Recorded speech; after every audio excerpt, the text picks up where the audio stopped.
Hello and welcome to the Luper Cemetery outside of Eugene, Oregon. That's Luper, L-U-P-E-R. This is a historic cemetery that I literally just discovered. Know nothing about, haven't had a chance to really look much about it, except for there is a little bit of history up at the kiosk there.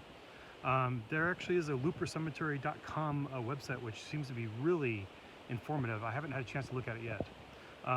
This is a really cool cemetery, and I think this actually may be one of my favorite. I mean, look at these benches here. These are just amazing. Somebody took a lot of time to build these. There's those big ones, and then there's a small one over there in the sun, and then there's a couple, or one with a back way over there on the other side of the cemetery. This cemetery is accessed by a 0.6 mile walk along a gravel road to get to it. It's gated off at the front, but their signs are really easy to get to it, so they obviously want visitors out here. There's bonds in here, B-O-N-D. There's a couple Baker families in here.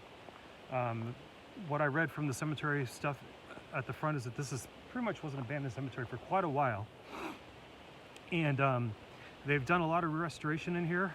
You can see this has been well taken care of. Somebody's mowed it pretty recently, and then they actually, with the Oregon Historic Cemetery Commission, they actually came through with some ground penetrating radar to try to identify some of these graves here, because almost all the stones were tossed over or damaged. They aren't sure that a lot of them are even in the right places, according to information that I saw on the website. So that's doing really good. And like, for instance, here's one of the damaged ones. Those are a couple footstones there, but they're so unreadable that they can't tell where they really are. So get a little closer. We have Helen and Harry here, Erman here, some of their relatives. The Bushnells back there, Pitney here. This is really amazing. I think these were if I remember right, I think these were the bonds through here, or some of them. But they have this amazing gravestone over here. Yep.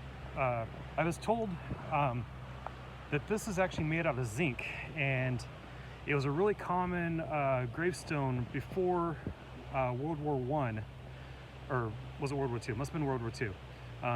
That was really common because it lasted through the elements really well, supposedly. As you can see, this one's been busted up, which is not, unfortunately, uncommon from what I've seen in other gravestones. But World War II kind of meant that they stopped building them and started going back to granite or obsidian right at the World War II era. So, and then they've got some of the protected ones here. They've been protected with these cool stone or brick cairns here. I doubt anything's inside those. Those look like there's probably relatively new builds here. So anyways, I will post a link to the Luper Cemetery website and any links to any more information I might have about this. Thank you so much.